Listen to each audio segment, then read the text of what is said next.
আসসালামু আলাইকুম ওয়া রাহমাতুল্লাহ। আলহামদুলিল্লাহ রাব্বিল আলামিন ওয়াসসালাতু ওয়াসসালামু আলা রাসূলিল কারীম। আম্মা বা'দ। আউযু বিল্লাহি মিনাশ শাইতানির রাজীম। বিসমিল্লাহির রহমানির রহিম। ইন্নাদ-দীনা ইনদাল্লাহিল ইসলাম। বাংলাদেশ খেলাফত যুব মজলিস কামরাঙ্গীরচর থানার উদ্যোগে দাওয়াতি মিছিল পরবর্তী সমাবেশে উপস্থিত আছেন বাংলাদেশ খেলাফত যুব মজলিস কামরাঙ্গীরচর থানার সভাপতি মোহাম্মদ জাহিদুজ্জামান, ঢাকা মহানগর সংগঠন বিভাগের সম্পাদক মোহাম্মদ নাইমুদ্দিন, সভাপতি মাওলানা ওমর মাতব্বর ও অত্র এলাকার সাবেক সভাপতি মোহাম্মদ রাশিদুল ইসলাম ও অত্র এলাকার দায়িত্বশীল বৃন্দ ও সামনে তাওহীদি জনতা, সবাইকে আমার অন্তরের অন্তঃস্থল থেকে মোবারকবাদ। আমরা একটু আগে যে মিছিলটি করলাম সেই মিছিলটি কোনো প্রতিবাদী বা বিক্ষোভ মিছিল নয়। আমরা যেই কাজটি করি সমাজের মধ্যে, সেই কাজের নমুনা অনুসারে স্লোগানে আমরা সমাজে সেই দাওয়াতটি পৌঁছে দিয়েছিলাম।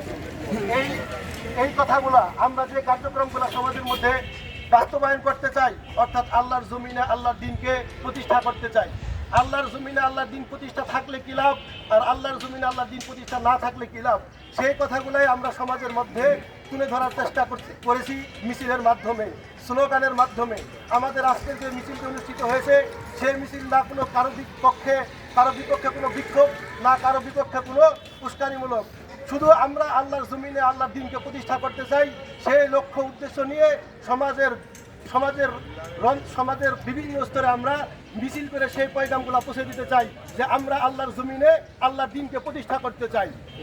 প্রিয় দ্বীনী ভাইয়েরা, আল্লাহর জমিনে আল্লাহর দ্বীন প্রতিষ্ঠা না থাকলে কি হয়? সমাজের রন্ধে রন্ধে জুলুম বাড়ে, সমাজের রন্ধে রন্ধে জিনা বাড়ে, ব্যভিচার বাড়ে, সমাজের রন্ধে রন্ধে চাঁদাবাজি বাড়ে, সমাজের রন্ধে রন্ধে ঘুম বাড়ে, সমাজের রন্ধে রন্ধে খুন বাড়ে। আমরা দেখতে পেয়েছি বাংলাদেশের প্রায় অর্ধশত বছর পেরিয়ে গেলেও আমরা দেখতে পাচ্ছি যে এখনো বাংলাদেশের মাটিতে খুন, হত্যা, নির্যাতন, জুলুম, নিপীড়ন এগুলা বেরিয়েই চলছে। এগুলা কমার কোনো কি নাই, ক্রমাগত বেরিয়েই চলছে। অথচ এগুলা উচিত ছিল এগুলা কমবে, কিন্তু কমে নাই। কেন কমে নাই? কারণ সমাজের প্রতিটা স্তরে দিন বিজয় নাই। সমাজের প্রতিটা স্তরে যদি দিন বিজয় থাকে, আল্লাহর জমিনে আল্লাহ দিন যদি বিজয় থাকে, সমাজে কি থাকবে না? ঘুম থাকবে না, অন্যায় থাকবে না, অবিচার থাকবে না, জুলুম থাকবে না, নির্যাতন থাকবে না, নিপীড়ন থাকবে না, আমার বোনেরা ধর্ষিত হবে না। যদি আমাদের বোনদেরকে ধর্ষণ থেকে বাঁচাতে চাই, আমাদের সমাজে যদি শান্তি শৃঙ্খলা বজায় রাখতে চাই, শান্তি যদি বজায় রাখতে চাই, তাহলে আমাদেরকে অবশ্যই আল্লাহর জমিনে আল্লাহর দ্বীনকে প্রতিষ্ঠা করতে হবে। আল্লাহর জমিনে আল্লাহর দ্বীন যদি প্রতিষ্ঠা না থাকে, তাহলে এরকম বলে যে অন্যায়, অত্যাচার, জুলুম, নিপীড়ন বেরিয়ে চলবে। প্রিয় তাওহীদি জনতা ও আমার সম্মুখে যুব মজলিসের কর্মী ভাইয়েরা, আপনাদের কাছে আমার একটাই দাবি, আগামী দিনে ঢাকা মহানগর থেকে যে কোনো কর্মসূচি আসবে, আপনারা কামরাঙ্গীরচর থানা থেকে কামরাঙ্গীরচর থেকে পালন করবেন তো ইনশাআল্লাহ? সর্বশেষ একটি কথা বলে আমার বক্তব্য এখানে শেষ করছি যে, প্রিয় ভাইয়েরা জানেন যে গতকালকে শবে বরাত গেছে, আমাদের দোয়ারে রমজানের করানো আছে। রমজানের একেবারেই সন্নিকটে। সেই হিসাবে আমি বলতে চাই যে আমরা সকলেই রমজানের পবিত্রতা বজায় রাখবো তো ইনশাআল্লাহ?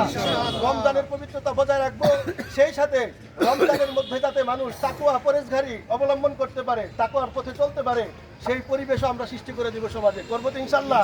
সমাজে যাতে কোথাও করতে পারে না, চাঁদাবাজি না করতে পারে, কোথাও যাতে সমাজের কি না করতে পারে, যে বাজারে সিন্ডিকেট তৈরি না করতে পারে। রমজান উপলক্ষে নিত্য প্রয়োজনীয় যে দ্রব্য আছে, সেই দ্রব্যগুলোকে কি না করতে পারে, যাতে দ্রব্যমূল্য যাতে নিয়ন্ত্রণ থাকে, সেই হিসাবে আমরা সবাই সদা সচেষ্ট থাকি।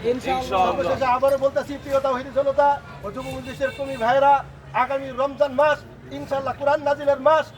রমজানের মাস উপলক্ষে কোরআন আমাদেরকে এই বার্তাই শিখায় যে শুধু রমজান মাসে কোরআনকে আমরা তেলাওয়াত করে ক্ষান্ত হব না, বরং আমরা রমজানের ন্যায় সারা বছর সারা মাস ইনশাআল্লাহ কোরআনের হুকুম, কোরআনের আদেশ পালন করবে ইনশাআল্লাহ।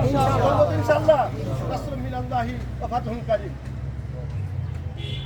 ঠিক আছে, সুবহানাল্লাহি ওয়া বিহামদিহি, সুবহানাল্লাহি ওয়া বিহামদিহি, আশহাদু আল্লা ইলাহা ইল্লাল্লাহ।